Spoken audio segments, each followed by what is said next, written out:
Ndugu zangu katika Kristo, tumsifu Yesu Kristo.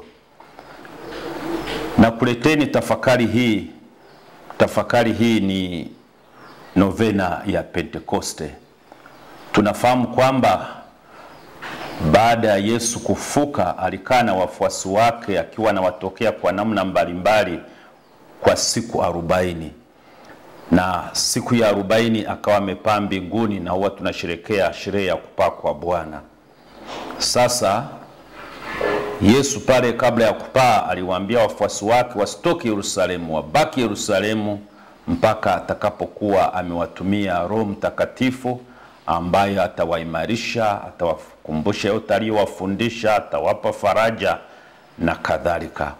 Kumbe wale mitume walipoenda Yerusalemu na kukaa pale Yerusalemu, si kwamba walikaa tu hivi hawana kazi yoyote ile. Pamoja na majukumu waliokuwa nayo madogo pale mwanzoni, lakini muda mwingi waliutumia katika kusali, kama tunavyosoma kwenye kitabu cha Matendo ya Mitume ile sura ya 1. Walikaa katika chumba cha juu wakisali, na walisali kwa muda wa siku 9, na siku ya 10 wakawa wamempokea Mungu Roho Mtakatifu. Umekuwa ni utamaduni wa Kanisa Katoliki sasa kila mwaka kuwa tunafanya novena, sala mbalimbali zilizopangwa kwa muda wa siku 9, tukifuata mfano wa wale mitume, na sisi tukujiandaa kumpokea Roho Mtakatifu siku ya Pentekoste. Hiyo novena inaanza siku 9. Na leo ninakuletea tafakari ya novena ya siku ya 1. Sasa nilishaelezea kwenye kipindi fulani kwamba novena inakuwa na utaratibu wa sala mbalimbali, na mnapofanya novena kama mtu binafsi au kivikundi katika parokia zenu, mna utaratibu wa sala. Hizo sala zote sitaziunganisha hapa. Ninachokuletea ni nia ya siku. Kwa mfano, hii siku ya 1 mada kuu ni Roho Mtakatifu, zawadi ya Mungu kwa moyo wangu. Tunaomba huyo Roho Mtakatifu awe zawadi ya Mungu kwa moyo wangu. Hiyo ndio tafakari ya leo. Basi ndugu mpendwa katika Kristo, hii ikiwa ni siku ya 1 tunapoanza safari hii ya siku 9 ya sahara na tafakari ya novena ya Roho Mtakatifu, tunaalikwa kwanza kabisa kutuliza mioyo yetu, kunyenyekea mbele ya Mwenyezi Mungu na kuweka wazi mbele za Mungu ili kupokea uzima mpya wa kiroho kutoka kwa Roho Mtakatifu, zawadi kuu ya Baba kwa kila mmoja wetu. Yesu alipokuwa karibu kurejea kwa Baba kupaa mbinguni, aliwaahidi wanafunzi wake kwamba hatowaacha yatima, bali atamleta msaidizi, yani Roho Mtakatifu, kama tunavyosoma kitabu Injili ya Yohane sura ya 14 aya ya 16 mpaka ya 17.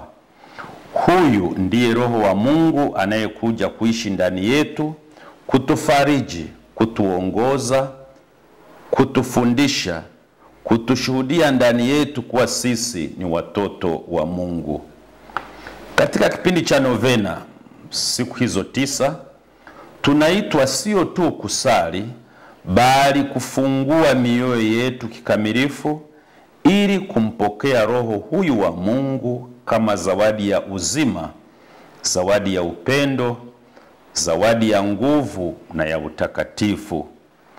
Mungu hampi Roho wake kwa kiasi, bali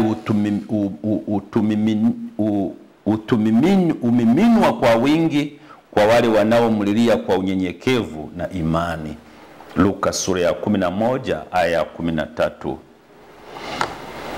Roho Mtakatifu ni zawadi kwa moyo wangu. Kwa sababu gani? Kwanza nishukuru kwamba kanisa limetokea utaratibu kwanza tuanze na hii dhamira au mada kuu ya Roho Mtakatifu, zawadi ya moyo wangu. Kwa sababu Roho Mtakatifu akishaingia katika mioyo yetu, yale mambo mengine tunayoomba, karama za Roho Mtakatifu na mambo mengine kadiri tutakavyokuwa tunaenda siku ya pili, ya tatu na ya nne, yote hayo tayari yanakuwa ameshapata msingi, kwa sababu Roho Mtakatifu sasa tunamuomba kwanza kabisa awe zawadi ya moyo wangu. Kwanza kabisa, kitu cha kwanza, Roho Mtakatifu ni zawadi ya moyo wangu kwa sababu kitu cha kwanza, yeye huponya na kutakasa moyo wangu. Roho Mtakatifu huleta mwanga unaofukuza giza la dhambi. Giza la dhambi, dhambi zinazochafua mioyo yetu. Roho Mtakatifu anaondoa hofu, na Roho Mtakatifu anatufanya tusikate tamaa. Anaufanya moyo wangu, anaufanya moyo wako kuwa hekalu takatifu la Mungu. Lakini namba 2, Roho Mtakatifu ni zawadi ya moyo wangu kwa sababu yeye huniongoza katika mapenzi ya Mungu. Bila Roho Mtakatifu hatuwezi kumwelewa Mungu wala kutenda mapenzi yake. Yeye hunituliza na kuniambia, hii ndiyo njia, mwanangu, enenda katika njia hii safi ya Mwenyezi Mungu. Lakini namba 3, Roho Mtakatifu ni zawadi ya moyo wangu kwa sababu yeye huweka upendo wa Mungu moyoni mwangu. Tunasoma katika waraka wa Mtume Paulo kwa Rumi sura ya 5 mstari wa 5, na nukuu: kwa kuwa upendo wa Mungu umemiminwa mioyoni mwetu kwa Roho Mtakatifu tuliyependwa naye. Mwisho wa kunukuu. Huu ndio upendo unaonichochea mimi na wewe kuishi maisha ya toba, maisha ya huruma na maisha ya ushuhuda wa kweli katika maisha yetu ya kila siku. Lakini mwisho, yeye Roho Mtakatifu hunipa karama na matunda ya kiroho. Kupitia Roho Mtakatifu napokea karama za huduma na matunda kama upole, uvumilivu, imani, faraja, amani na kiasi. Matunda yanayoonyesha uwepo wake ndani yangu. Kwa tunapokuwa na makao ya Roho Mtakatifu kwetu, basi haya matunda haya, upole, uvumilivu katika shida, imani kwa Mwenyezi Mungu, furaha katika maisha yetu na kumfurahia Mwenyezi Mungu katika maisha yetu, amani ambayo kila mmoja naipenda, na kiasi katika shughuli tunazozifanya katika mambo yote, hayo yote ni matunda yanayoonyesha uwepo wake katika maisha yetu. Haya, tujiulize maswali yafuatayo. Je, moyo wangu uko wazi kweli kumpokea Roho Mtakatifu? Bila shaka ni ndio. Na kama hujauandaa, hujachelewa, uandae moyo wako huo na anza novena hii. Je, nipo tayari kuachilia dhambi? Huwezi Roho Mtakatifu akakaa ndani ya moyo wako alafu ukaanza kuweka mikakati ya kutenda dhambi au kuanguka katika dhambi. Basi hata kama inatokea tunaanguka katika dhambi, basi iwe kama ajali.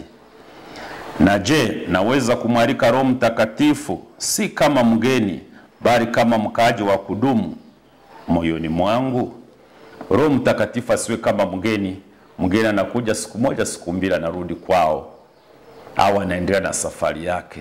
Lakini Roho Mtakatifu inabidi awe mgeni wa kudumu katika maisha yangu. Mwito wangu kwenu ni huu: usiogope, fungua moyo wako, mwalike Roho Mtakatifu kwa maneno haya rahisi: Roho Mtakatifu, njoo uishi ndani yangu, niwe nuru, nijaze upya. Wewe ni zawadi ya Baba kwa moyo wangu. Tuendelee kumwomba Mwenyezi Mungu atusaidie sana, tufurahie hii novena, tunufaike kiroho, na huyu Roho Mtakatifu afanye makao katika mioyo yetu. Tuombeane daima. Tumsifu Yesu Kristo. Tutaendelea tena siku ya pili.